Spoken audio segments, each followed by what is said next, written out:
Creo que ahí está grabando. Bueno, bienvenidos a la ayudantía de fisiología del sistema cardiovascular y su respuesta con el ejercicio. Se los venía debiendo, perdón la demora, pero acá estamos acá y lo prometido es deuda. Muy bien, primero tenemos que analizar qué nos dice acá. Dice sistema cardiovascular. Entonces acá ya sabemos que se compone tanto del corazón como del sistema circulatorio, ¿cierto? Entonces, primero vamos a entender a grandes rasgos cuáles son las funciones del sistema circulatorio. Es muy importante porque acá se van a encontrar el punto de unión en todos los eventos que ocurren también en respuesta al ejercicio.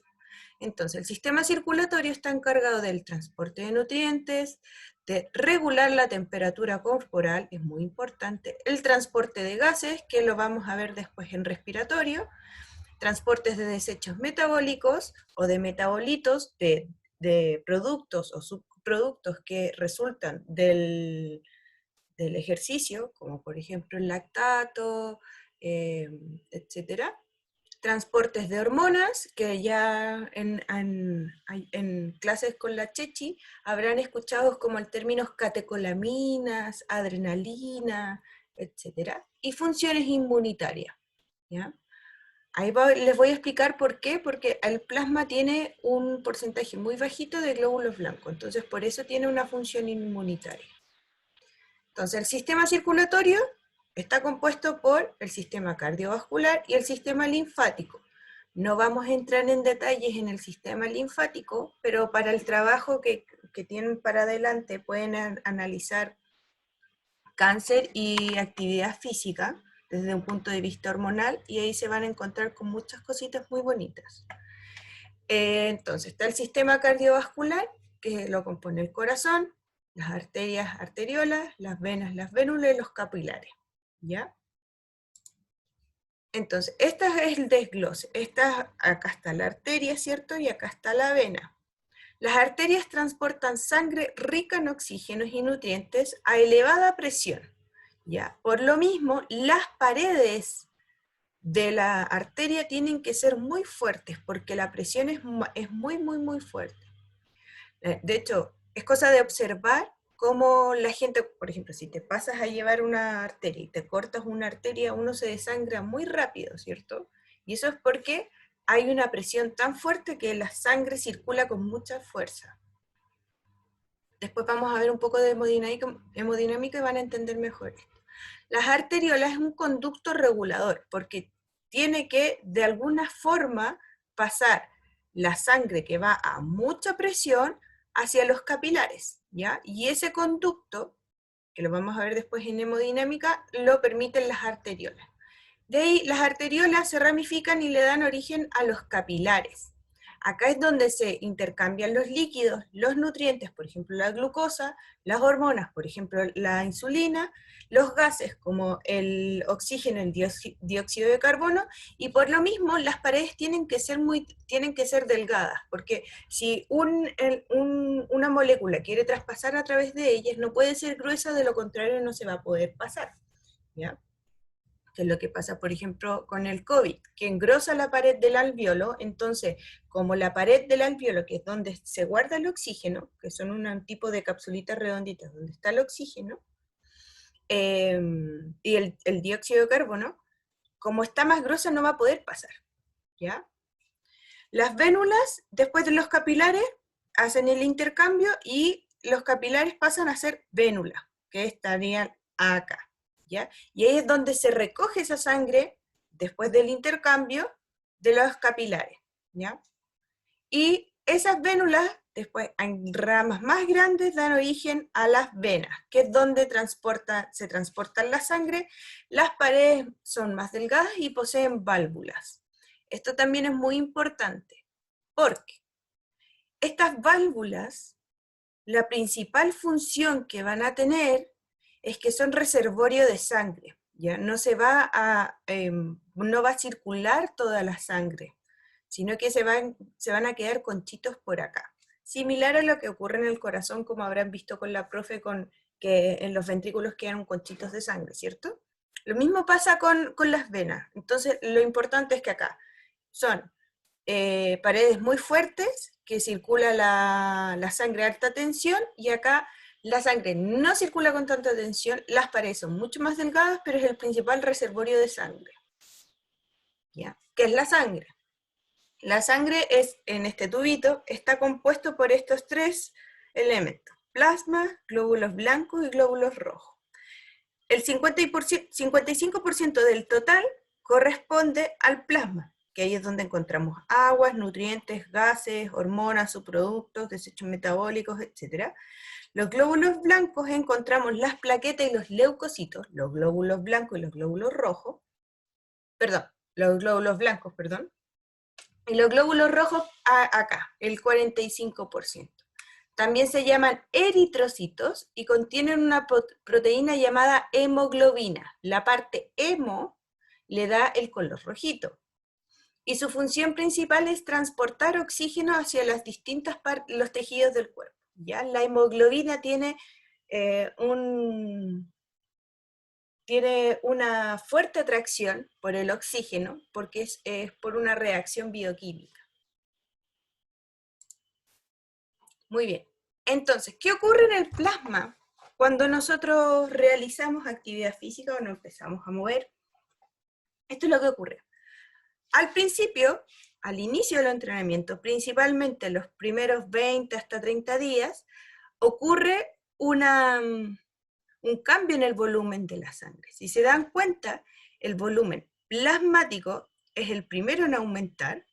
El eritrocito, el volumen de glóbulos rojos, se mantiene relativamente similar, y el volumen sanguíneo total se eleva un poco, ¿ya? Esto es un promedio, por eso se ve que el volumen sanguíneo total acá no aumenta tanto, y tú dices, ah, pero es que el plasmático subió mucho. Sí, pero es que los eritrocitos casi no bajan, de hecho acá tendió a bajar un poco, ¿ya?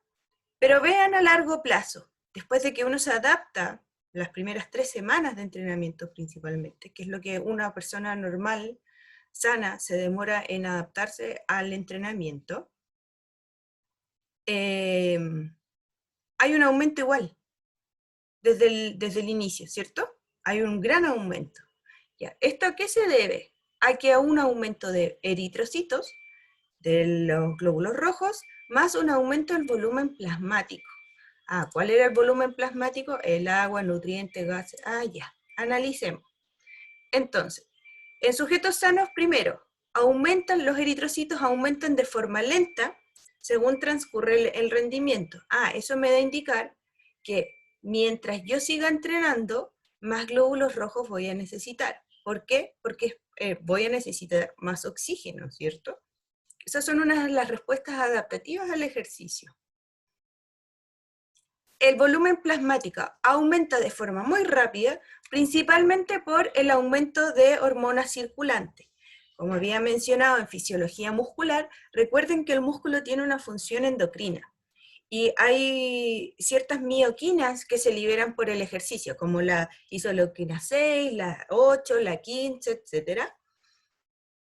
Además de otras proteínas para la reutilización de otras fuentes energéticas, ¿ya? Que pueden ver ustedes después más adelante cómo es la gluconeogénesis, el ciclo de Cori, etc. Y la eritroproyetina, que es muy importante, que lo más probable es que lo hayan visto en anatomía, aumenta la cantidad de glóbulos rojos, ¿ya? Y eso se debe a que si hay una disminución de oxígeno a nivel renal y hepático, por ejemplo, en altura, o en casos de hipoxia, que hay cámaras de entrenamiento hipováricas, es decir, que hay menor cantidad de oxígeno, acá a nivel renal se manda la señal de que se tienen que aumentar la cantidad de glóbulos rojos, ¿ya? Eso explica por qué ciertos deportistas en ciertos periodos del año, por ejemplo en ciclismo, suben a montañas para entrenar, y es principalmente para esto, para que de forma natural y de respuesta al estrés que provoca la altura y la hipoxia, aumenten los glóbulos rojos, ¿ya? En METS, por ejemplo, que es la clínica deportiva, ahí tienen una cámara hipovárica también, para aumentar los glóbulos rojos. en el laboratorio de fisiología. Bueno, ahora vamos a pasar al corazón. El corazón siempre lo tienen que pensar que es como una bomba. Ya vamos a hablar de la fisiología, el ciclo cardíaco, un poco de electrocardiograma, no grandes detalles, sino que para que entiendan también por qué se les pide un electrocardiograma a nosotros o a los deportistas antes de entrar. Gasto cardíaco, su relación y la hemodinámica, que es en relación a la sangre con la presión arterial. ¿Ya? Entonces el corazón, la principal función es recibir y expulsar sangre. Su ubicación en el mediastino inferior medio, limitado por el diafragma, este musculito es el diafragma, el esternón y las columnas vertebrales. Ya no piensen que está tan al lado izquierdo, no, sino que está al centro levemente a la izquierda, y está compuesto por 3 capas. La capa externa, que es esta de acá, el pericardio, una capa parietal y capa serosa, es principalmente para que la cera va a evitar que roce con otros órganos, porque si se dan cuenta, acá pasan arterias, pasan acá hay un músculo, entonces si se están rozando claramente va a doler porque eso se va a irritar y el corazón siempre se está moviendo, ¿cierto? Una capa media, que es el miocardio, acá es donde está, en la parte contráctil del corazón, en el miocardio, por eso es fibrosa, y si se dan cuenta, tiene muchos núcleos y tiene muchas mitocondrias, porque como está en constante movimiento, necesita constante energía, y ya entendimos que la mitocondria es la que mayor cantidad de energía puede eh, generar, aunque se demore más que algunos otros procesos. Y la interna, que es el endocardio, que posee un lubricante, ¿ya? Entonces, la parte del corazón, yo siempre sugiero que lo entiendan como una marraqueta, ¿cierto? Que una marraqueta se divide en 4. Se puede dividir ya sea superior, inferior, derecha, izquierda, ¿cierto?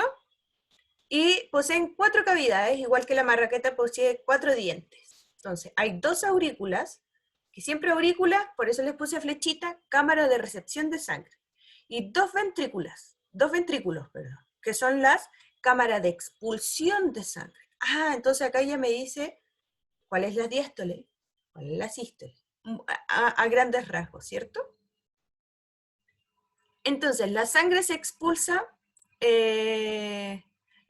expulsa el corazón viaja por 2 circuitos, que ya lo vieron con la profe. El circuito menor, que es de ventrículo derecho hasta la aurícula izquierda, y el mayor es de ventrículo izquierdo hasta la aurícula derecha. ¿Ya? Se le dice menor y mayor porque, claro, el recorrido del menor es menor y el recorrido del mayor es mayor, porque uno va solo a los pulmones y el otro va al resto del organismo.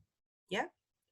Y el corazón posee 4 válvulas, 2 auriculoventriculares, es decir, que me separan las aurículas de los ventrículos, y 2 sigmoidias, que separan las arterias de los ventrículos. Entonces, la aurícula ventricular está la tricúspide y la bicúspide, ¿ya? Acá me enseñan la tricúspide y acá está la mitral o bicúspide, ¿ya? Entonces siempre la tricúspide va a estar en el lado derecho y la bicúspide en el lado izquierdo. Y las 2 sigmoides, que es la arteria y la pulmonar. Acá ya me está soplando hacia dónde va la sangre. Entonces, aórtica, perdón. Entonces, esta es la aórtica, porque va hacia la aorta, y esta es la pulmonar, porque va hacia el pulmón. Muy bien. Espero que vaya quedando claro hasta ahí. Entonces, si se dan cuenta, voy a ver qué tal esto. Si se dan cuenta, acá yo les había dicho del ventrículo derecho, viaja por acá hasta la aurícula izquierda, y el otro es de acá, pasa por todo el organismo hasta la aurícula derecha, ventrículo izquierdo, aurícula derecha. ¿Bien?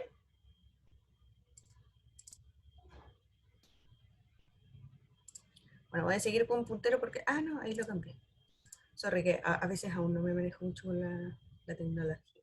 Muy bien, entonces seguimos. Fisiología del músculo cardíaco. Posee 3 tipos de músculos, ¿ya? Está el músculo auricular y el músculo ventricular, ¿ya? La contracción es similar a la del músculo esquelético, pero la duración es mayor, ¿ya? Eso se debe debido a la función que es distinta del corazón a la del músculo. Y posee fibras musculares, que son las fibras excitatorias, es una contracción muy débil y son descargas eléctricas rítmicas, ¿ya? Por eso si ustedes, no sé si alguna vez se han hecho un electrocardiograma, se ve como cierto ritmo en electrocardiograma, bueno, ahí estamos viendo el comportamiento de estas fibras, ¿ya? Entonces, acá, de todo lo que me interesa que sepan de la fisiología del músculo, es que posee fibras contráctiles, porque si se dan cuenta, acá se ven los sarcómeros, se ve la línea M, se ven las fibras gruesas y delgadas, ¿cierto? Los filamentos finos, gruesos y delgados, perdón.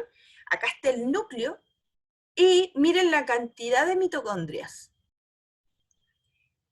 Y lo otro es que el músculo principal y el más importante en el caso del ejercicio siempre va a ser el ventricular. Entonces, acá vamos a ver cómo funciona, cómo se ve el corazón cuando realiza un ciclo cardíaco. Bueno, eso ya van a ver más de uno, claramente. Entonces, si se dan cuenta, y como ya venía soplando desde antes, funciona a través de estímulos eléctricos, ¿cierto? Al igual que el músculo, que se va propagando a través del corazón, desde las aurículas hasta los ventrículos.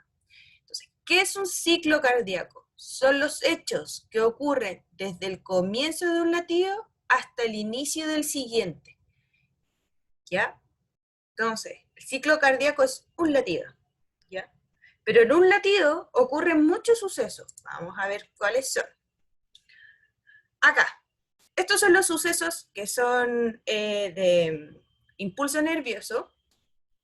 ¿Se acuerdan del potencial de acción? Que es cuando se cambia la configuración eléctrica de la membrana, etcétera, y que pasa de negativo a positivo. Pues bueno, en el corazón, como tiene fibras contráctiles, pasa lo mismo. Pero el impulso que viaja desde el sistema autónomo, ya lo ha mencionado la profe, lo voy a explicar igual después más adelante, no se preocupen. Los potenciales de acción se originan en el nódulo sinoauricular, ¿ya? Eso quiere decir que solo está en la aurícula.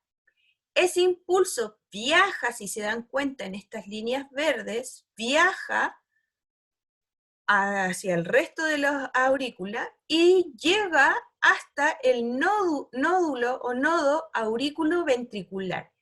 Esto es muy importante porque el nodo o nódulo aurículo-ventricular es el marcapaso natural. Una vez que llega acá, la información continúa hacia los ventrículos mediante el haz de His. Este es el tabique central, ¿ya? Que me separa los ventrículos. Y este se ramifica a su vez acá en el tabique, perdón, por ramas de fascículo derecho y el izquierdo. ¿Bien?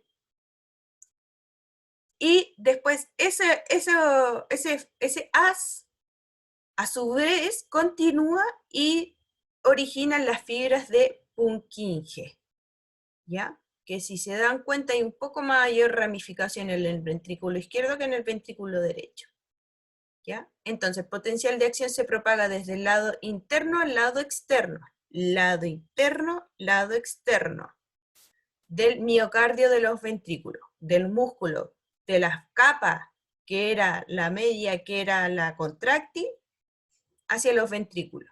Y se contraen los ventrículos, por lo tanto, se inyecta la sangre, ya sea en circulación menor o circulación mayor.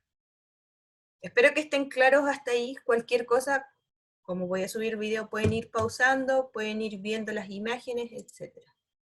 Entonces, acá ya dimos el pie para entender qué era la sístole y qué es la diástole, porque ya hablamos de llenado y de expulsión.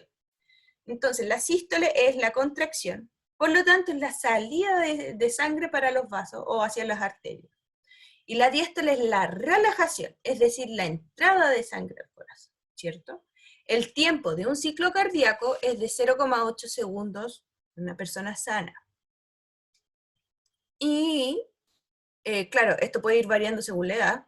Y el tiempo entre la diástole y la sístole, si se dan cuenta, la diástole es mucho mayor porque son 0,5 segundos de diástole versus la sístole, que es la expulsión de sangre, que son 0,3.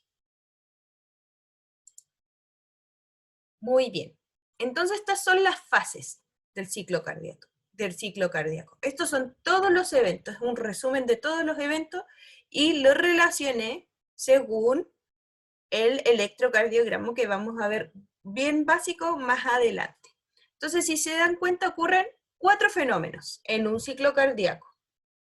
Primero, tiene que ver el periodo de llenado. Entonces, se considera el periodo de llenado cuando es la diástole ventricular.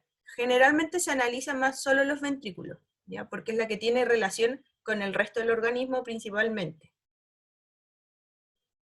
Entonces, diástole ventricular, primera fase es el llenado. Segunda fase, si se dan cuenta el corazoncito acá, se ve que no se está moviendo la sangre para ninguna parte, ¿cierto? Eso se llama contracción iso igual volumétrica, ventricular. Se mantiene una contracción del mismo volumen de los ventrículos, ¿ya? ¿Cómo se provoca eso? Porque se cierran todas las válvulas, provocando un cambio de presión. Y esta contracción, este cierre de todas las válvulas va a ser el primer ruido cardíaco, ¿ya? Específicamente es por el cierre de la válvula mitral. Ah, ¿cuál era la válvula mitral? La que estaba en el lado izquierdo, ¿cierto? Porque era la bicúspide. Después viene el periodo de eyección, de expulsión de sangre, que está acá, que se relaciona a esta parte del electro, que es donde ocurre la sístole ventricular, por lo tanto se expulsa la sangre, ya sea el circuito menor o circuito mayor, ¿cierto? Y la última fase es la relajación isovolumétrica ventricular, que es post-eyección, ¿ya? Acá ocurre el segundo ruido cardíaco y se debe principalmente porque se cierra la válvula aórtica. Ese es el segundo ruido cardíaco. ¿Dónde estaba la válvula aórtica? Ah, ventrículo izquierdo. Entonces, si se dan cuenta, siempre el primer ruido mitral, válvula aurícula que separa la aurícula y el ventrículo, lado izquierdo. Segundo ruido, válvula que separa la arteria con el ventrículo izquierdo. Muy bien. ¿Por qué les puse este avioncito? Que esto de mayor a menor presión. Siempre todo en el organismo funciona que viaja de donde hay mayor presión a donde hay menor presión. ¿Ya?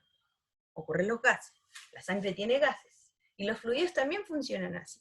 Entonces piensan como cuando íbamos en el metro en las mañanas y estaba un poquito lleno y justo te tocaba bajar en una estación que había poca gente. Cuando uno se movían, todos se movían en la misma dirección, ¿ya? Porque claro, la mayor presión está dentro del vagón del tren y la menor presión va a estar en el pasillo, entonces era muy fácil salir expulsado desde el vagón, ¿cierto? Muy bien.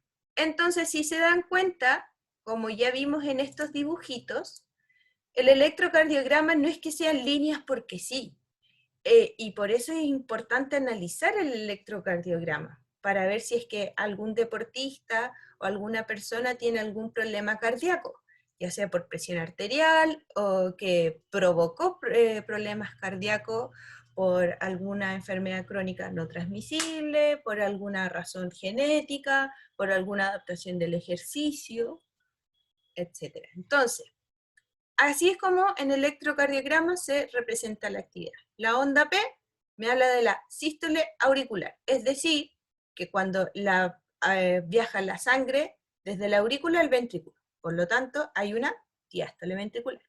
El intervalo P R, desde P a R, es el retraso fisiológico. Estimulación del nódulo auriculoventricular y contracción isovolumétrica. Acá, en esta parte, es muy importante que entiendan que hay un retraso, no es que viaje la información tan rápido, por eso decía antes que es más lenta la contracción muscular del corazón, porque necesita para que pueda funcionar bien y no sea funcionando todo continuo, porque tiene que haber un desfase para que suene el pum, pum, pum, pum, porque si no va a sonar solo un pum,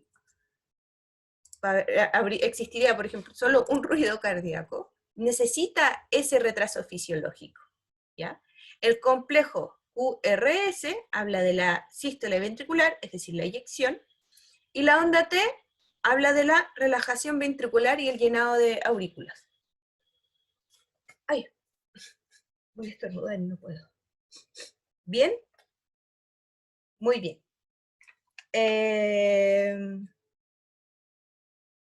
Después voy a entrar en detalle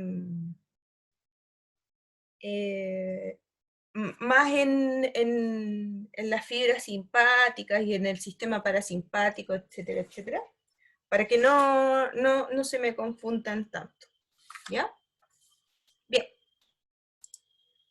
Entonces, ahora ya sabemos qué es el ciclo cardíaco, ¿cierto? Que es un latido.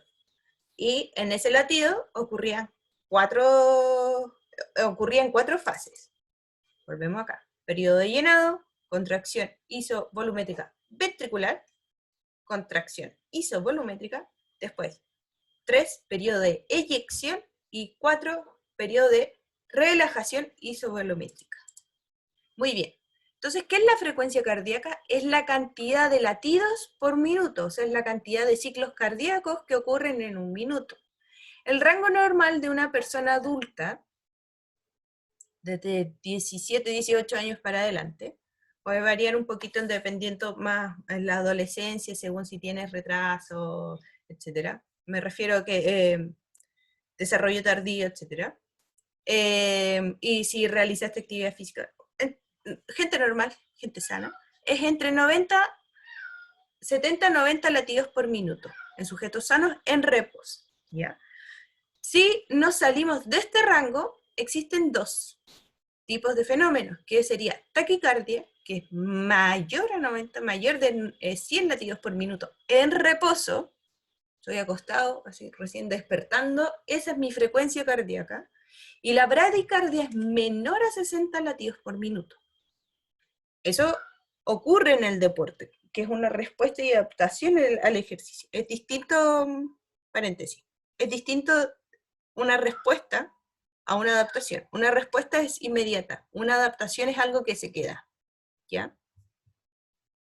Y si se dan cuenta, este ciclista que ya lleva años de competencia, en el grupo control, que realizaban ciclismo de modo amateur, en esta investigación, en el test de Mann-Whitney, tenían en reposo latidos el promedio fue de 63 latidos por minuto, donde el menor fue de 60 y el mayor fue de 69 latidos por minuto. Pero vean el grupo de elite, de ciclismo.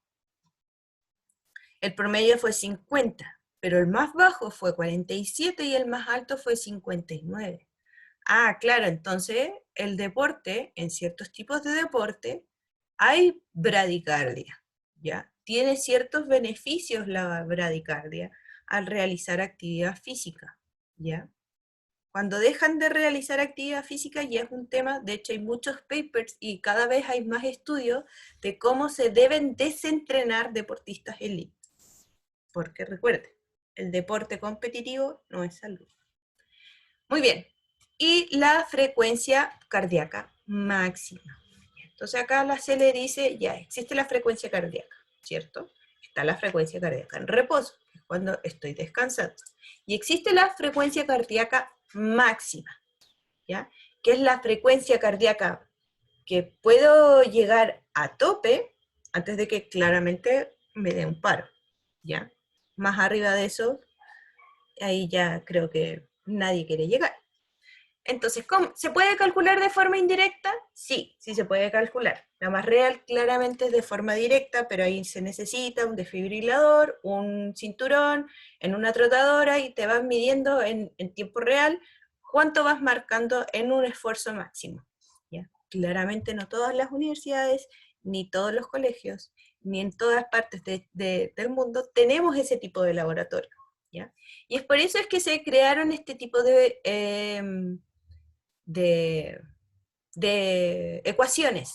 ¿Ya? Ojo con los polar, que si bien me da un estimado, también de forma indirecta lo tienen que usar como guía. No es que necesariamente sea esa la frecuencia cardíaca. ¿Por qué?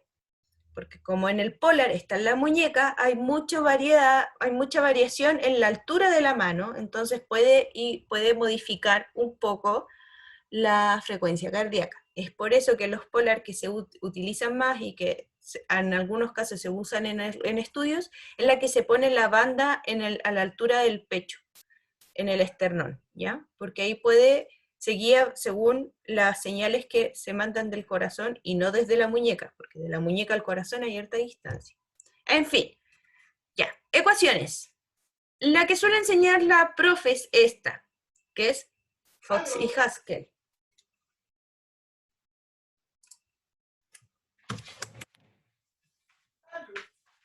Estaba llamando una ayudante.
Entonces, esa es la que suele enseñar la profe. En este estudio, lo pueden buscar así, se comparó la frecuencia cardíaca 220 menos la edad versus la ecuación de Tanaka, ¿ya?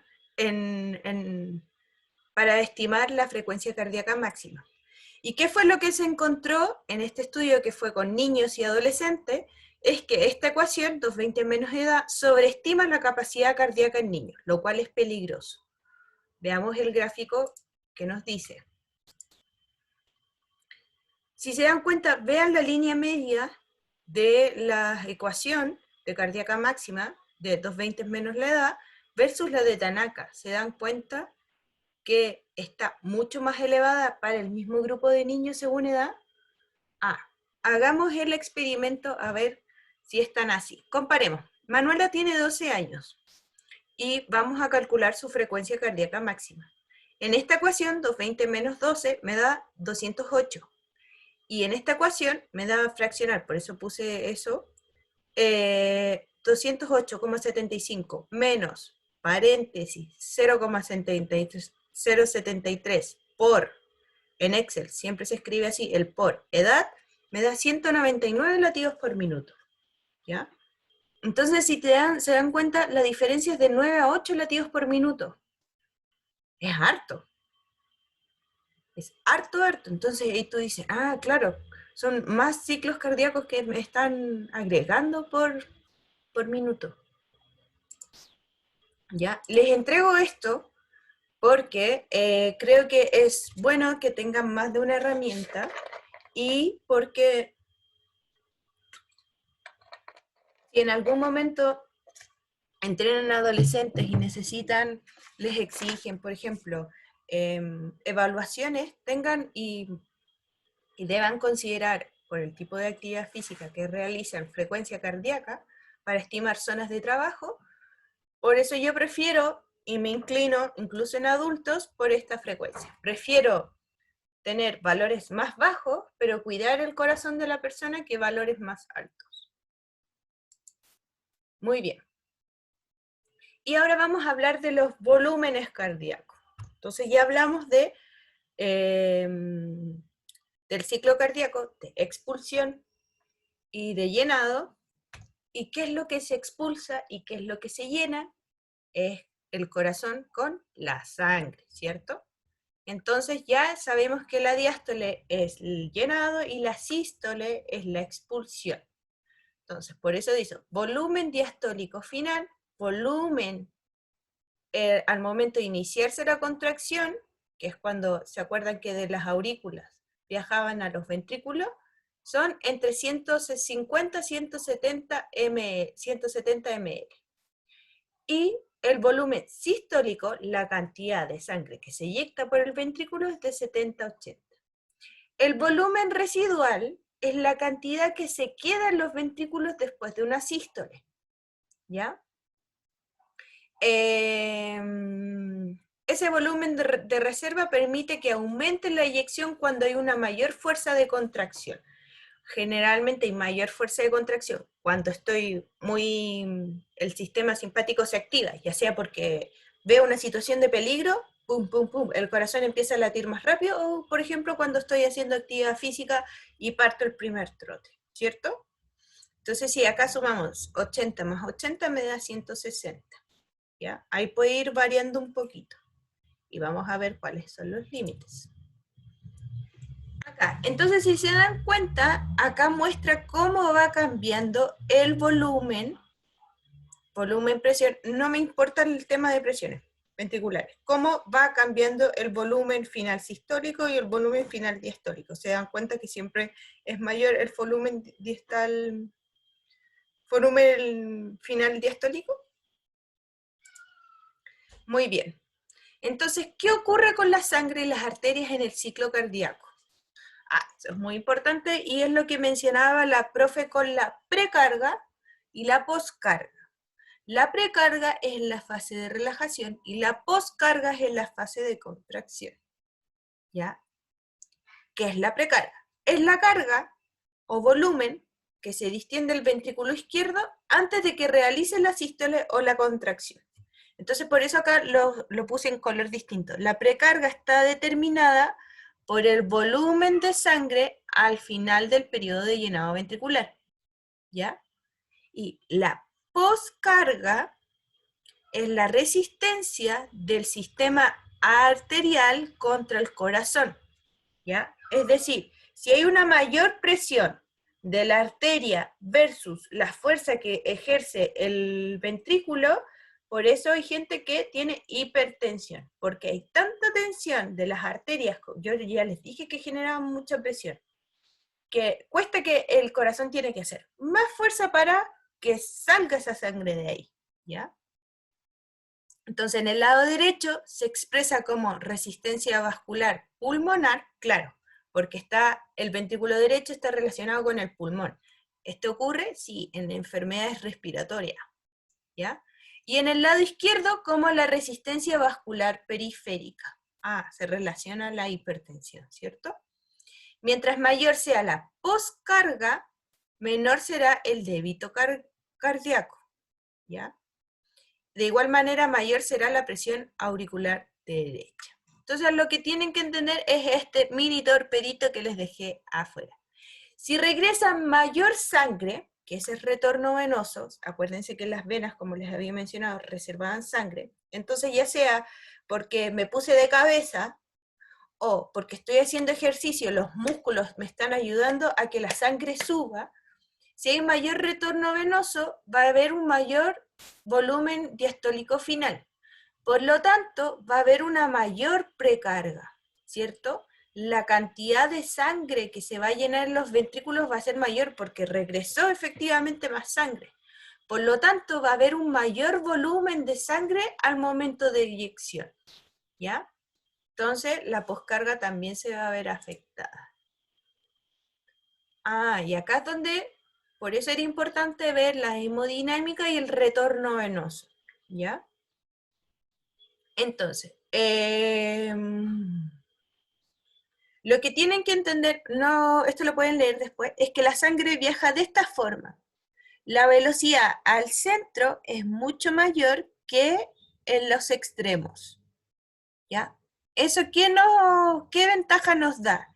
Es que cuando en un tubito de sangre sale, por ejemplo, una arteriola, como acá hay menor velocidad, va a poder meterse a la arteriola.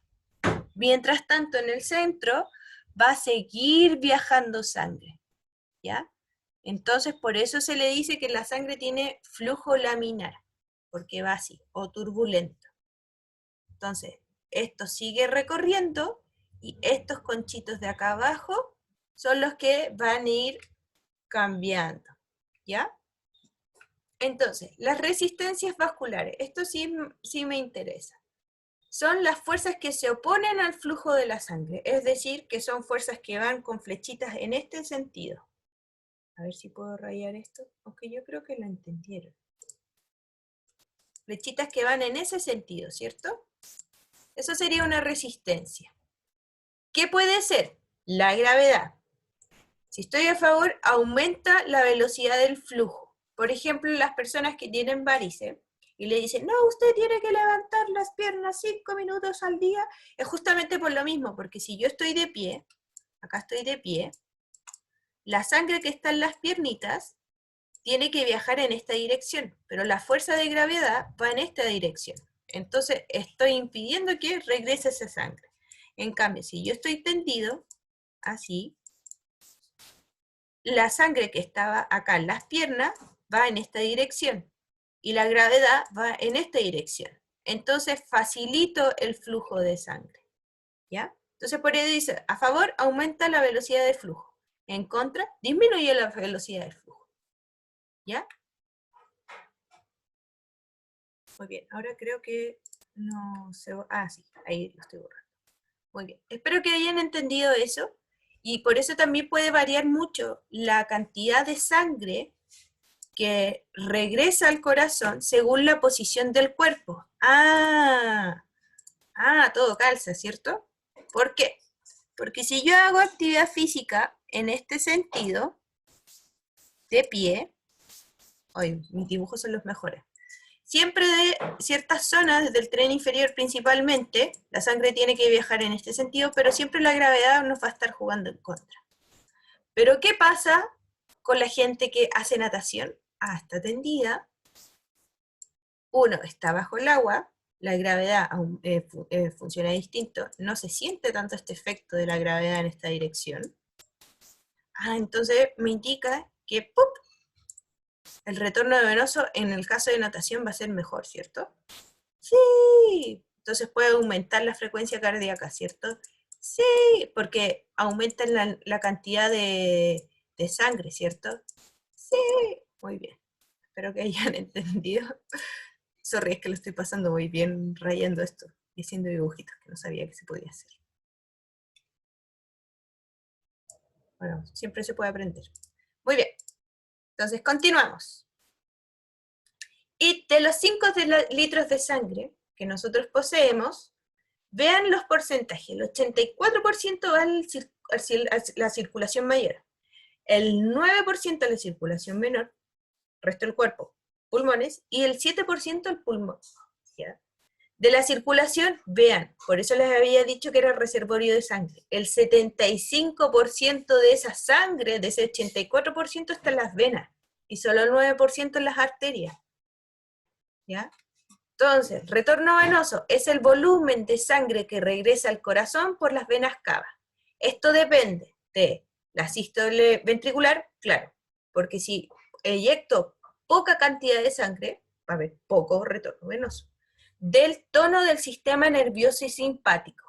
Si hay un mayor tono, significa que va a haber mayor contracción muscular y va a haber mayor frecuencia cardíaca. Ya. Estado venoso, si las venas están bien o no tanto. ¿Ya? Porque, como les mencioné, las personas que tienen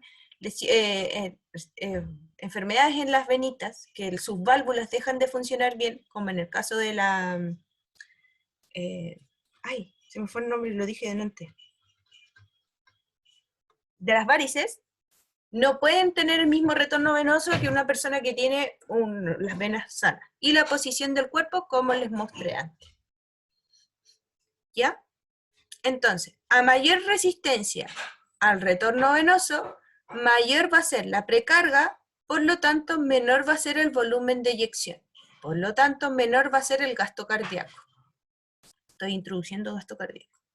A mayor volumen de retorno venoso, o mayor volemia, que es mayor cantidad de sangre, mayor va a ser la precarga, por lo tanto, mayor va a ser el volumen eyectado. Por lo tanto, va a haber un mayor gasto cardíaco. ¿Ya? Acá les puse cómo se mueve la sangre en ejercicio. Esto es en reposo. Y fíjense, ¡pup! Todo se va al músculo.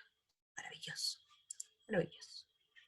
Entonces, acá hay otro esquema, cómo se va distribuyendo la sangre según la actividad que se haga, porque en estas que son blanquitas con línea, es en reposo y en las negritas en ejercicio.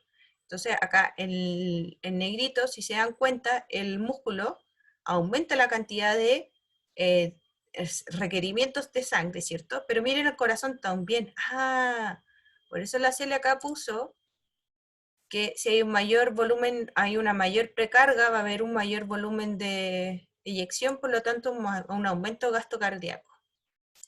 Ya, pero ¿qué es el gasto cardíaco minuto? Es esto, pueden anotar así la ecuación si les resulta más fácil. Gasto cardíaco minuto, que la unidad de medida es ml partido minuto, es el volumen sistólico por la frecuencia cardíaca. ¿Ya? Es el resultado del volumen sistólico, ml de sangre por latido, y la frecuencia cardíaca, números latidos por un minuto. ¿Ya? Entonces, de acuerdo a esto, si aumenta la resistencia del retorno venoso o llega menos volumen de sangre a los ventrículos, se disminuirá el volumen diastólico final, disminuye la precarga, con lo que el volumen de eyección será menor. Por lo tanto, por eso el gasto cardíaco va a ser menor, porque esto va a ser menor. ¿Ya? Como se multiplican, si acá, por ejemplo, es 100, y pongamos un número, acá es 2, 100 por 2 me da 200. Pero si yo mantengo esos 100 y acá me sube a 20, ¿ven que va a aumentar? Muy bien. Entonces, la regulación del gasto cardíaco hay dos, intrínsecos y extrínsecos. Intrínsecos quiere decir del cuerpo. Extrínsecos quiere decir que se pueden producir por otras razones, ¿ya? Los intrínsecos estarían el sistema nervioso y simpático, el parasimpático y las hormonas. Esto va a tener un efecto extrínseco, que es externo. ¿Por qué? Porque por el ejercicio va a haber una disminución de concentración de oxígeno, se va a aumentar la contracción de dióxido de carbono y se va a disminuir el pH, ¿cierto?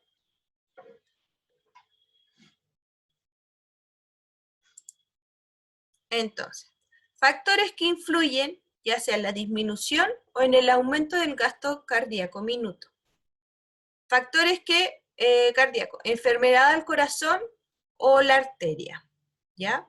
Acá, como les había mencionado, acá es una persona que tiene trombos, entonces claramente el retorno no va a ser mayor, porque hay trombos, hay partículas que dificultan que regrese la sangre, por lo tanto va a haber un gasto cardíaco minuto mucho menor, ¿ya? Y factores periféricos, como menor cantidad de sangre, que pueden ser por accidentes o fallas sistémicas, como por ejemplo si nos cortamos, etc. Entonces, por eso esta persona que se accidentó está en esta posición, porque no podemos, si ya está en riesgo vital, dejar que su corazón lata o tenga alguna falla cardíaca. Entonces, en ciertos tipos de lesiones, por eso la gente las tienen que llevar así. ¿Ya? ¿Qué puede aumentar el gasto cardíaco minuto? La excitación cardíaca, ¿ya? Entonces, acá viene el sistema nervioso autónomo. Activación del tono simpático. Y la inhibición del tono parasimpático. Entonces, aumenta la actividad simpática. Siempre actividad simpática lo tienen que asociar con escapar. Y la actividad parasimpática con descansar. ¿Ya? Es mucho más fácil y visual entenderlo así. Como va a haber un aumento de descarga en el nódulo sinusal, va a haber un aumento de la frecuencia de la fuerza de contracción del ventrículo, por lo tanto, va a haber un aumento de la frecuencia cardíaca y del volumen sistólico, va a aumentar. Si aumenta frecuencia y aumenta volumen, aumenta sí o sí el gasto cardíaco minuto, por la ecuación, ¿cierto?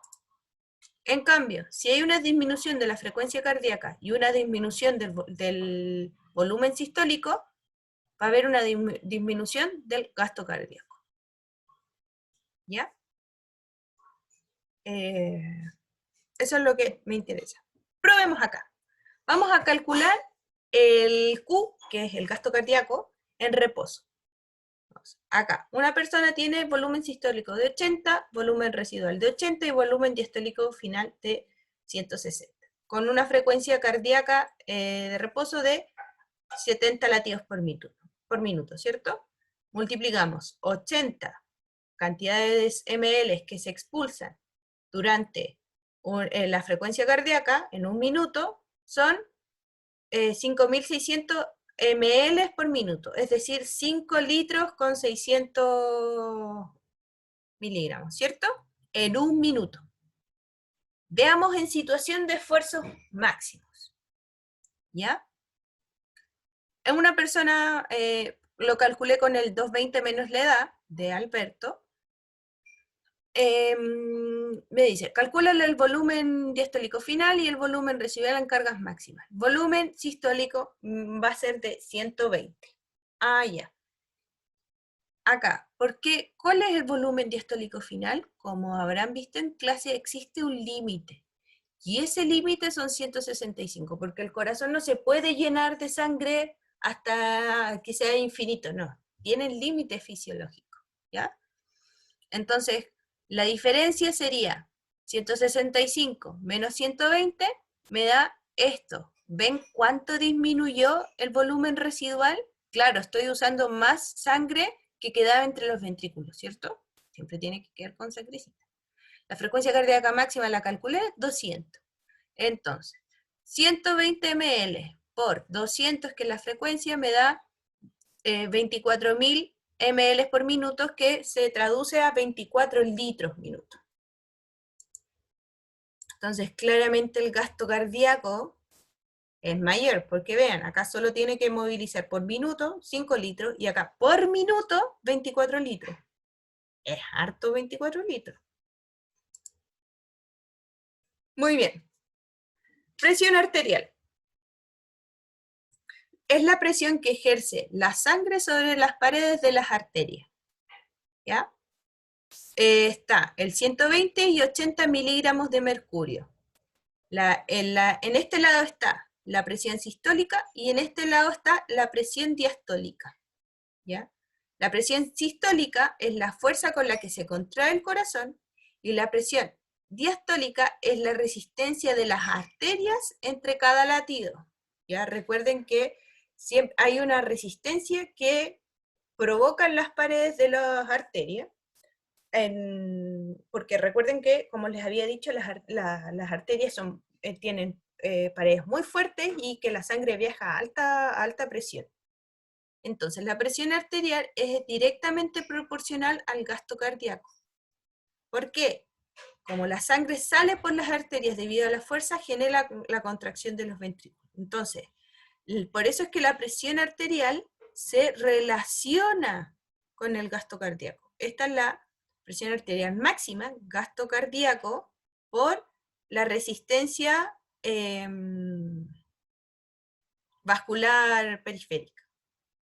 ¿Ya? Eso es como de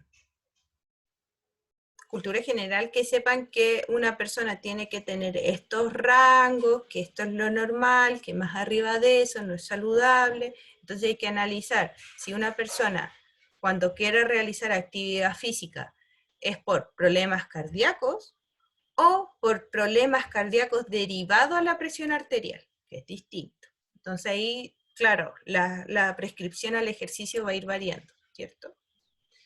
Los mecanismos de la regulación de la presión arterial pueden ser nerviosos, hormonales, de corta y de larga duración. ¿Ya? Nervioso es que vienen desde centros superiores y como habrán visto en neuroanatomía, hay varoreceptores y que tienen una respuesta a los cambios de presión. Las hormonales, que son de corta duración, se producen por cambios en el tono vasomotor, ¿ya? Principalmente por suprarrenal, por las catecolaminas, que es la adrenalina y la noradrenalina, y por el riñón, por el sistema renina-angiotensina-aldosterona, ¿ya? Ah, ya. Estas son las de corta duración y que son las más rápidas. Pero también hay de larga duración. Por eso iba a depender de la alimentación y otras cosas, y si pasa a ser enfermedad y empiezan a dañar nuestro sistema, ¿cierto? Se producen cambios en el volumen plasmático, que puede ser durante horas o días, ¿ya? Entonces, por ejemplo, un aumento constante de las catecolaminas podría ser que una persona está en constante tono simpático. Ah, ya, eso no es muy bueno. Lo mismo pasa con el sistema renina-angiotensina-aldosterona. Una persona está en constante, claro, tiene mucho tono simpático. Entonces eso va a provocar que, claro, que aumente la presión constantemente, ya sea porque consumimos mucha sal, porque estamos demasiado estresados, entonces, etcétera. ¿Ya? Y eso. Acá lo pueden ver, lo pueden detener el video. Entonces acá está una presión arterial constante. Por ejemplo, hay una perturbación y hay un aumento en la presión arterial. Los vasoreceptores van a mandar la señal a través del nervio de Hering hasta el bulbo raquídeo. Esto va a tener una respuesta simpática y una respuesta también parasimpática. Entonces, bajan los mensajes nerviosos del simpático al corazón y aumentan los mensajes nerviosos del parasimpático. Ah, claro, porque tenemos que disminuir la frecuencia cardíaca. Entonces baja la frecuencia cardíaca. Cuando hay una disminución de la presión, los vasoreceptores mandan nuevamente la señal a través del nervio Hering al bulbo raquídeo. Esto manda señal simpática y parasimpática de que si hay una disminución de la presión, tiene que bajar los mensajes parasimpáticos para que aumenten los mensajes simpáticos, por lo tanto tiene que aumentar la frecuencia cardíaca. Es todo lo que tienen que entender. ¿Ya? Y hay receptores reguladores de la presión arterial que se encuentran en estas tres partes. En el seno carotídeo, que va a variar mucho según la posición de la cabeza, y estos dos, el cuerpo carotídeo y el cuerpo ártico, que según la presión de oxígeno, es que va a decir, hay un aumento o una baja de presión. ¿Bien? Si hay una disminución de oxígeno, hay una baja de presión. Si hay un aumento de oxígeno, va a haber un aumento de presión. Entonces, en resumen, el sistema cardiovascular se compone por corazón, que es un músculo autónomo específico, tiene 4 cavidades, 2 aurículas, 2 ventrículos, derecha, izquierda, 4 válvulas, 2 aurículos ventriculares, tricúspide, bicúspide o mitral, 2 sigmoidea, aórtica y pulmonar, y la inervación. Nódulo sinusal, marcapaso natural, perdón, ahí me equivoqué, nódulo auriculo ventricular, retraso fisiológico, haz de His y fibras de Purkinje. Muy bien. Y acá están todos los eventos resumidos. Así que puede pausar, yo no me enojo, para que entiendan un poquito mejor si es que les resulta hacer este tipo de estudio. ¿Ya? Muy bien, entonces respuesta y adaptaciones cardíacas al ejercicio. ¿Cómo se da cuenta en el fondo del corazón que estamos haciendo ejercicio? Mediante 3 mecanismos. Esto es lo que más me gusta. Están los mecanismos nerviosos, humorales y los hidrodinámicos. Vamos a primero pasar por los nerviosos. Están nerviosos periféricos y centrales. Los periféricos se inician una vez que se activa la actividad muscular, valga la redundancia, y articular. ¿Ya? Entonces, estas respuestas, ya sea articulares y musculares, va a generar una respuesta a los centros nerviosos superiores. ¿Ya? Yo también, cuando uno parte a moverse, porque viene desde una intención voluntaria, también afecta la frecuencia cardíaca. ¿Ya? De hecho, se midió la frecuencia cardíaca antes de realizar actividad física de forma voluntaria y aumentaba levemente la frecuencia cardíaca porque uno iba con la intención ya de partir a hacerlo. ¿Ya? Y son estructuras superiores, el cerebro y el sistema nervioso autónomo, sobre nervios cardíacos hacia el nódulo sinusal. Porque antes me equivoqué, mala mía, el marcapaso natural era este de acá. Después voy a mostrar la diagonal. Bien, entonces los centros periféricos, este es el más bonito, porque el músculo, las articulaciones y las arterias, como había mencionado antes, tenían receptores. ¿Ya? Cuando son de articulaciones se les llama mecanorreceptores, cuando son del músculo son metabolorreceptores y cuando son de presión, varoreceptores.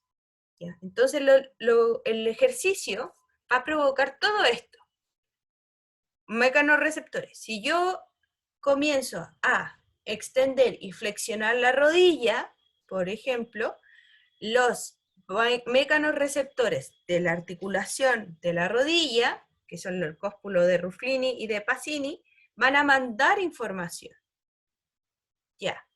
Después, a su vez, los músculos del cuádriceps, del isquiotibial y glúteo, no, del cuádriceps isquiotibial estoy sentada haciendo una flexo-extensión de rodilla, van a mandar una señal también, porque los metabolorreceptores se activaron debido a que hay una translocación del GLUT4, la MCT4, que son lanzaderas de lactato, están mandando lactato de una fibra muscular a otra, las mioquinas, que son estas de acá, viajan al sistema circulatorio, y los varoreceptores es que en las arterias, como mencioné, hay una disminución de oxígeno, o la presión de oxígeno disminuye. ¿Ya? Esos son los periféricos. Humorales, de hormonas. Acá. Es síntesis y liberación de catecolaminas, adrenalina y noradrenalina, que acá podemos ver que está el de pelear y correr, ¿ya? Sistema nervioso simpático aumenta la frecuencia cardíaca por la epinefrina, y el sistema nervioso parasimpático disminuye la frecuencia cardíaca por la acetilcolina, ¿ya? Entonces, acá me está diciendo que el sistema nervioso parasimpático va a regular el sistema nervioso simpático. Ah, eso explica por qué las personas que realizan actividad física, que son deportistas, tienen mejor tono vagal, del tono parasimpático, que simpático. Y por eso las personas que tienen enfermedades inflamatorias tienen mayor tono simpático que parasimpático, porque no hay una buena regulación de la acetilcolina. ¿Ya? Y los tisulares se refiere a cambios metabólicos del músculo en consecuencia de los procesos catabólicos, destrucción, glucolíticos y oxidativos, ¿ya? Ya sea por ejercicios anaeróbicos lácticos o aeróbicos. Entonces, si se dan cuenta, acá, por ejemplo, el lactato en sangre, a mayor VO2 max, es decir, más cercano al umbral láctico, mayor va a ser la cantidad de lactato que podemos encontrar. ¿Ya? Muy bien. Entonces, regulación hormonal. La catecolamina la ADH, que es la hormona de regulación de líquido en la sangre, la renina, angiotensina, aldosterona y péptidos locales, varios. Y por otro lado está la regulación metabólica, que sea el lactato, la temperatura, la bradicinina, que se relaciona con la presión arterial, y la adenosina, más el potasio. Entonces, por ejemplo, estoy haciendo ejercicio, ya estoy en los primeros 5 kilómetros, ya voy bien y estoy relativamente entrenada para esta cantidad de kilómetros. Voy ya en el minuto 20 y en el minuto 68 voy en los 10 kilómetros y ocurre esto. Hay una menor saturación de hemoglobina, es decir, la hemoglobina ya no recoge 4 compartimentos, en sus 4 compartimentos, ya no tiene 4 oxígenos, sino que tiene 3, por ejemplo. Entonces esto va a provocar que va a haber un aumento del lactato, un aumento de dióxido de carbono, y por lo tanto una disminución del pH.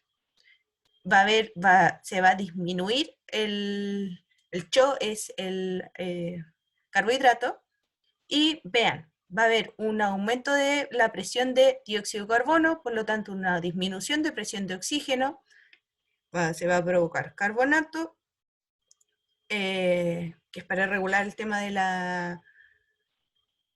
del pH, y va a haber una mayor afinidad en la parte amino de la hemoglobina con el dióxido de carbono. ¿Ya? Eso es lo que ocurre en ejercicio. Entonces, por eso en ciertas partes una persona dice, no, yo ya no puedo más. O está la pared, la muralla de los 32 o 28 kilómetros de maratón. Oh, no recuerdo bien. La edad. Muy bien, entonces, a mayor actividad simpática, esto es para resumir, va a haber una mayor liberación de catecolaminas, ¿ya? Neurotransmisores que se vierten al torrente sanguíneo y a las hendiduras simpáticas, adrenalina, noradrenalina y dopamina, ¿ya? Estas pueden ser producidas por las glándulas suprarrenales o terminaciones nerviosas como la placa motora, ¿cierto?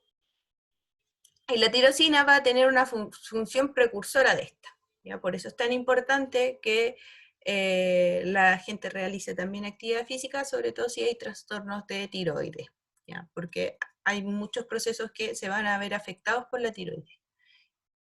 Muy bien. Entonces el corazón, la actividad simpática se traduce en, sobre el nódulo sinusal, va a tener un efecto cronotrópico, sobre las células del miocardio va a tener un efecto inotrópico, y sobre las células del sistema de conducción de impulso eléctrico un efecto drenotrópico. Sé que estuvieron preguntando eso, dije que lo iba a explicar en la ayudantía, y Oli, aquí estamos. Y para que entiendan el efecto, acá está. El efecto cronotrópico positivo significa que va a haber un aumento de la frecuencia cardíaca, ¿ya? Porque va a haber un aumento de descarga de información en el punto 1. Eso es efecto cronotrópico, que es del tiempo, un aumento de frecuencia. Sobre las células del miocardio, efecto inotrópico, ¿cierto? Eso quiere decir que va a haber un mayor vaciamiento ventricular, ¿ya? Y sobre la conducción del impulso se le dice dromotrópico porque el tiempo de transmisión del impulso se va a ver reducido. Va a haber menos tiempo de conducción de impulso. Espero que haya quedado un poquito más claro. Aunque yo prefiero que entiendan que siempre que es cronotrópico se relaciona al nódulo, si es inotrópico al miocardio y si es dromotrópico al impulso. Bien. Entonces, esto es muy bonito, porque si se dan cuenta que las catecolaminas tienen un efecto muy importante en el metabolismo del glucógeno y de la lipólisis de las grasas, ¿ya? Esto es todo el proceso. No es necesario que se los aprendan, insisto. Pero miren, la adrenalina se va a unir a un receptor y este receptor va a permitir que se degrade la glucosa. Ah, pero también pasa, miren, pasa acá en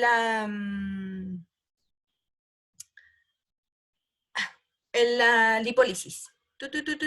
Acá está, se une a su receptor y se empieza a generar, se libera la albumina y se utiliza en la mitocondria. Bien. Mecanismos hidrodinámicos, es decir, de la sangre. Pues en el ejercicio ocurren estos tres eventos. Aumentan la frecuencia respiratoria, claro, esto lo vimos con la profe. Aumenta la estimulación simpática y aumenta el bombeo de sangre, ¿cierto? Bien. Entonces, esto se debe, y esto hace referencia a los cambios que se experimenta durante el ejercicio con el retorno venoso, ¿ya? Que como habíamos mencionado, repercuten directamente sobre la función del corazón, ¿cierto? Entonces, partamos desde acá, bomba muscular. ¿Por qué? Porque cuando el músculo se contrae, acá está el músculo relajado, el músculo se contrae, ayuda a que la vena saque más sangrecita, ¿ya? Recuerden que las venas son reservorios de sangre, ¿cierto? Entonces va a tener, es como si en vez de hacerse masajes uno mismo para que circule la sangre, el músculo hace exactamente lo mismo, actúa como bomba, aplasta y sube la sangre, ¿ya? El 2, aumento de estimulación o inervación simpática. Eso es por la vasoconstricción de las venas gracias a la estimulación eléctrica. Y acá es donde sale el reflejo de Bright y el reflejo de Brain-Starr.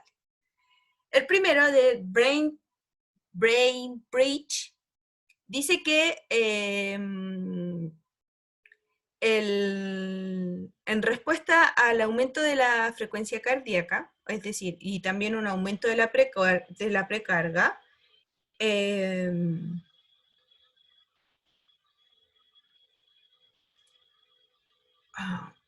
¿cómo lo explico eso? Ya, acá está. El reflejo auricular del control de la frecuencia cardíaca en respuesta a la distensión por el aumento de carga, manda señales vagales, aferentes y eferentes. Y lo que provoca un aumento de la frecuencia cardíaca. ¿Ya? Entonces, la finalidad de este reflejo es evitar la acumulación de sangre en las aurículas y en las venas pulmonares, ¿ya? Porque claro, vamos a necesitar más sangre, entonces por eso tiene que evitar que se acumule esa sangre en las aurículas para utilizarlo, por eso va a aumentar el volumen sistólico. Y la ley de Frank-Starling dice que establece que el corazón posee una capacidad intrínseca, es decir, de sí mismo, de responder a volúmenes crecientes de sangre. Es decir, cuanto más se llena la sangre del ventrículo durante la diástole, mayor será el volumen expulsado durante la contracción sistólica. Ah, claro, eso es todo lo que hemos visto, la ley de Frank-Starling, que a mayor precarga, mayor va a ser también el volumen que se expulsa, ¿cierto? Y el aumento de la frecuencia respiratoria, debido al movimiento del diafragma en la respiración, también va a tener un efecto en la frecuencia cardíaca. ¿Cierto que si ustedes empiezan a respirar más rápido, la frecuencia cardíaca se va a modificar, o si mantienen el aire también se va a modificar? Eso es porque, claro, por las presiones que van variando en la presión pulmonar, va a afectar directamente a nuestro corazoncito.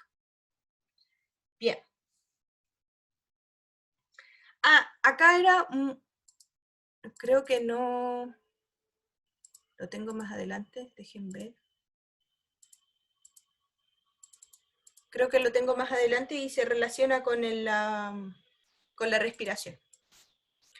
frecuencia cardíaca y el ejercicio, la frecuencia previa al ejercicio suele aumentar, eso es como le habías dicho, que es respuesta al sistema nervioso, porque de forma previa al ejercicio aumenta la actividad simpática. Y en esfuerzos submáximos la frecuencia cardíaca es proporcional a la intensidad de ejercicio. ¿Ya? Entonces por eso la frecuencia cardíaca se suele utilizar como indicativo de la intensidad del entrenamiento. Pueden ser, por ejemplo, los kilos, como puede ser también la frecuencia cardíaca. ¿Ya?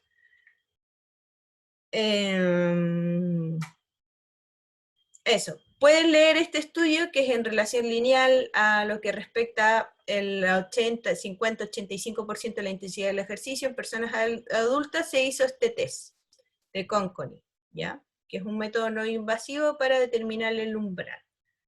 ¿Qué iba a decir? Eso. Entonces, por ejemplo, también hay otros estudios que relacionan la escala de Bohr, la escala de percepción del esfuerzo, con la frecuencia cardíaca máxima. Por eso también esto tiene relación con el VO2 max y con ciertas zonas de trabajo, que lo vamos a ver más adelante. Entonces, frecuencia cardíaca en adultos versus niños. Si se dan cuenta, siempre la frecuencia cardíaca en adultos, en niños, en relación a su V2 max, va a ser más alto versus un adulto. ¿Ya? Recuerden que los niños en reposo tienen frecuencias cardíacas más altas que un adulto también. Y la frecuencia cardíaca y grado de entrenamiento. Por eso también hay que tener ojo con los niños. Porque recuerden que, como habíamos mencionado con la profe, ellos no... Hay ciertas vías que no logran responder bien ante cierto estímulo o cierto grado de fatiga. Y frecuencia cardíaca y grado de entrenamiento, si se dan cuenta, una persona que es entrenada se va a demorar más en llegar a una frecuencia cardíaca elevada, porque este estuvo acá, y la persona entrenada llegó acá. Entonces se desplazó en este lado. Ah, ya, claro. La persona entrenada se va a demorar más en llegar a la frecuencia cardíaca en un mismo intensidad de ejercicio. Y por otra parte, también las personas entrenadas van a volver a su frecuencia cardíaca de reposo más rápido que una persona no entrenada. Y ahí está lo que les decía antes, ¿ya? El tono vagal de esta persona controla mejor el aumento y la disminución de frecuencia cardíaca con una persona no entrenada, porque sigue el tono simpático activo. Muy bien. Entonces, acá. Vamos a ver de los efectos de la cafeína en ejercicios de mujeres sedentarias, y lo que se demostró principalmente es que sí, la cafeína sí tiene efectos en el rendimiento en las personas, por eso es se utiliza también para la disminución de peso, porque aumenta la frecuencia cardíaca y por lo tanto aumenta el gasto cardíaco, por lo tanto los requerimientos nutricionales o la cantidad de calorías diarias que vas a necesitar son mayores, pero también hay que controlar las dosis, porque además de que en el deporte de ciertas dosis de cafeína para arriba marca doping, también puede provocar problemas a largo plazo en el corazón. Otros efectos, otros factores que afectan en el ejercicio, en el corazón, en actividad física, en el deporte o respuesta al ejercicio, uno es el género, la edad y los segmentos corporales, nivel de entrenamiento, condiciones ambientales y altura. La edad y el género, aunque queramos o no, es distinto el sexo, perdón, no género, el sexo, si es hombre o mujer, por ciertas hormonas relacionadas a cada sexo. La edad, porque a medida que vamos envejeciendo también hay sistemas que no son eficientes, sino que va disminuyendo su eficiencia. Y los segmentos corporales, que es lo que habíamos visto antes de los varoreceptores, que están acá, que es para que lo puedan relacionar, los mecanorreceptores y los metabolorreceptores. Mientras más partes o segmentos corporales yo utilice, mayor va a ser es más probable que la frecuencia cardíaca aumente. ¿Ya? Quiero hacer un laboratorio práctico online con esto para que les quede claro y digan, oh sí, Ahora entiendo a qué se refería la Cele. Nivel de entrenamiento, porque como vimos acá, claro, la frecuencia cardíaca post-entrenamiento, post-ejercicio, en gente entrenada, volvía más rápido a la frecuencia cardíaca en reposo que una persona no entrenada, y que la frecuencia cardíaca máxima se desplazaba en el eje X, una persona entrenada, condiciones ambientales, porque claro, no salir a trotar con 18, 20 grados que con 31, 32, ¿cierto? Y la altura, ¿por qué? Aunque me gane el odio de varios, yo odio, o sea, no me gusta mucho el fútbol. Fútbol por ciertos como efectos negativos que tenían otros deportes, o en la cultura deportiva en general. Pero no es culpa del fútbol, la realidad, es como de otras cosas. En fin. Entonces, ¿será lo mismo jugar una pichanga en Bolivia o en el desierto de Atacama o en la cancha que está cerca de tu casa? No, ¿cierto? Porque claro, en Bolivia estamos en altura, en el desierto de Atacama no estamos, hay mucha temperatura, y cerca de mi casa yo ya estoy adaptada, entonces por eso, claro, sí va a tener efectos fisiológicos el ambiente. Acá les puse qué es lo que ocurre a nivel ambiental cuando hay una alta temperatura y por qué influye en el rendimiento. Ya por eso hay ciertas competencias que se buscan en ciertos periodos del año, porque claro, si están en pleno verano, se van a morir achicharrados. Estoy exagerando un poco, pero es para que entiendan. Muy bien, y entonces, recordemos, el volumen sistólico. Factores que modulan el volumen sistólico, esto es como un resumen, para que entiendan la importancia del volumen sistólico. El volumen de sangre venosa que regresa al corazón, la distensibilidad ventricular, que si no me equivoco tengo una foto de cómo es un corazón de un maratonista. La contractibilidad del ventrículo, es decir, la capacidad que tiene para ejercer fuerza y la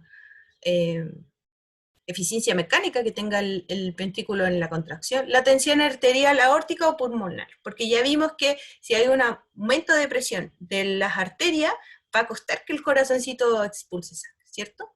Entonces, ¿qué ocurre en el ejercicio con el volumen sistólico? Aumenta el volumen sistólico, ¿ya? Incrementa solo hasta el 40-60% del VO2 max, acá se estabiliza hasta el 90%, y se puede observar una disminución del volumen sistólico en porcentajes cercanos al máximo. Si se dan cuenta, el volumen sistólico acá ¡pum!, llegó al máximo, empieza a disminuir. ¿Ya? Eso se refiere que la zona óptima de trabajo va a ser esta. Acá ya se está exigiendo, por lo tanto el corazón no va a poder seguir manteniendo el ejercicio, y se relaciona un poco a lo que vieron en el taller con la profe Chechi. ¿Ya? Acá es un poco lo que les había dicho, cómo el volumen sistólico puede cambiar según la posición del cuerpo, si estoy en posición supina o estoy en posición erguida. Entonces, si se dan cuenta, es distinta y es mayor en posición supina que posición erguida. Fíjense, comparen. Acá está, pasado yo creo que el 30, y acá tiende a disminuir, acá al máximo, vean. Aún así, siguen más arriba, siempre todo está más arriba. Entonces, volumen sistólico según el nivel de entrenamiento, si se dan cuenta, altamente entrenados, volumen sistólico, vean, es de 100 a 120. Una persona normal en reposo es 80. ¿Ya? Acá explico nuevamente un poco la ley de Frank Starling, que a mayor estiramiento de los ventrículos, cuando se llenan durante la diástole, mayor fuerza de contracción ventricular y por lo tanto mayor volumen sistólico. ¿Ya? Para que el mecanismo funcione, el retorno venoso debe ser abundante. Entonces, acá si se dan cuenta, hay unas adaptaciones ya por el ejercicio. Este es un corazón de una persona normal, ¿ya? Y estos son de atletas de resistencia, y estos son atletas de fuerza. Y acá se les conoce como hipertrofia excéntrica, y esta es hipertrofia concéntrica, porque si se dan cuenta, el ventrículo es como si se hubiese agrandado, entonces por eso se le dice excéntrica. Y acá el ventrículo es como si se hubiese engordado, por eso se le dice hipertrofia concéntrica, hacia el dentro, ¿ya? Entonces, eso es lo que va a tener respuesta o adaptación sobre la hemodinámica, es decir, sobre el flujo de la sangre, ¿ya? Entonces, si hay una presión concéntrica, vean el espacio, va a haber un remodelamiento ventricular, ¿cierto? Si hay una hipertrofia concéntrica, también es por remodelamiento ventricular. ¿A qué se refiere esto? Es porque acá hay una sobrecarga de presión en la concéntrica, es decir, ya sea de las arterias, por lo tanto va a haber un estrés sistólico. En este, en cambio, va a haber un aumento de volumen, que es lo que decía, un aumento de volumen, y va a provocar un estrés diastólico de llene, ¿ya? Comparemos. Este serían deportes de resistencia y estos serían deportes de fuerza. ¿Por qué? Porque además de que en ciertos deportes de fuerza estoy realizando maniobra de Valsalva, es decir, no estoy respirando, estoy conteniendo el aire, va a haber una fuerte presión en la arteria pulmonar, como también en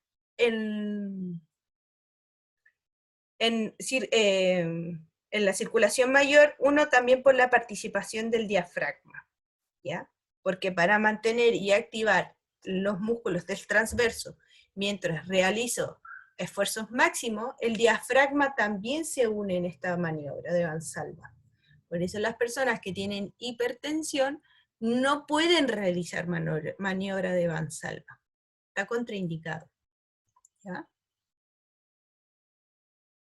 Y si se dan cuenta, vean, en posición en deportistas de resistencia, en ejercicio máximo, vean, es de 160 a 200 ml de volumen sistólico, y nosotros habíamos dicho que una persona normal era hasta como tope, 165, el 100, 120, ¿cierto? Muy bien. Y si se dan cuenta, acá está el flujo de la sangre durante el ejercicio, en el mismo ventrículo, pero uno en reposo y el otro en ejercicio. Entonces, acá, según la intensidad del trabajo, a mayor intensidad, vean. Este se mantiene y el muscular va cambiando. La presión arterial en el ejercicio, claro, ahí están los factores locales, óxido nítrico, el oxígeno, el lactato, etcétera, el ATP, y acá a mayor intensidad del ejercicio, menor va a ser la resistencia vascular.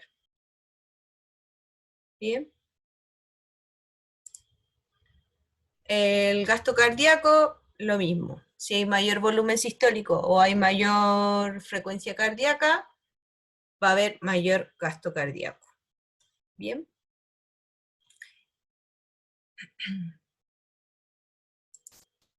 Que sea un 3000, el 30, 35. Claro, son de 30 a 35 litros, minutos. Ahí me faltó una línea. Muy bien. Entonces, aumento del gasto cardíaco minuto puede ser por aumento del volumen sistólico o el aumento de la frecuencia cardíaca. ¿Ya? El aumento del volumen sistólico es por la activación del simpático y aumento del retorno venoso, y el aumento de la frecuencia cardíaca puede ser por el reflejo de Brage o la inhibición del sistema parasimpático, porque va a haber una activación del sistema simpático. ¿Ya? Entonces, por eso dice que la frecuencia cardíaca es el factor más importante en el aumento del gasto cardíaco durante el ejercicio, más que el volumen sistólico como tal. Bien, eso. Estos otros cuadros que pueden utilizar son de referencia en actividad, en reposo, de gente entrenada y no entrenada, porque vean, en reposo acá está en 80 y este está en 40, claramente este de resistencia, ahí lo estoy soplando, y esta es una persona normal. Muy bien. Esto no necesito que lo entiendan y gracias por su atención. Entonces, nos faltaría lo último, que sería este taller, ¿ya? Acá ya me están diciendo que la frecuencia cardíaca en reposo era de 70 latidos por minuto, ¿ya? Vamos a poner una edad X y le vamos a poner 20 años a esta persona.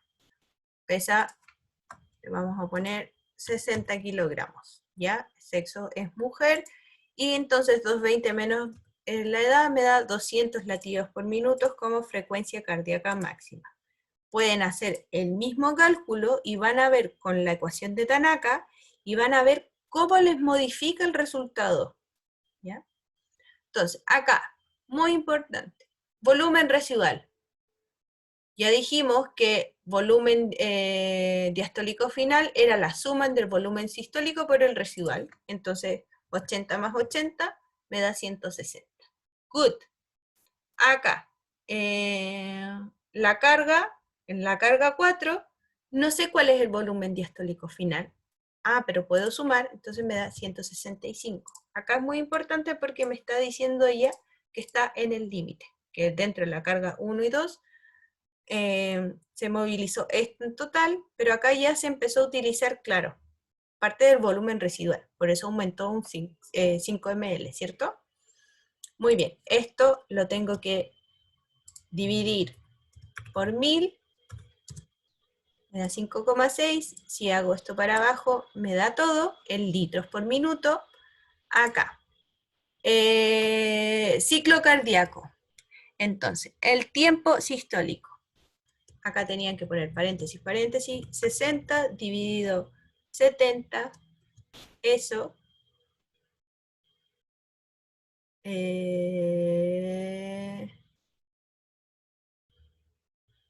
eso por 10, si no mal recuerdo. Ay, me faltó el paréntesis. Ahí está. Bien. Y ahí, espero que lo resuelvan. Si tienen duda, podemos hacer una ayudantía extra presencial y nos ponemos de acuerdo. ¿Ya? Eso, adiós.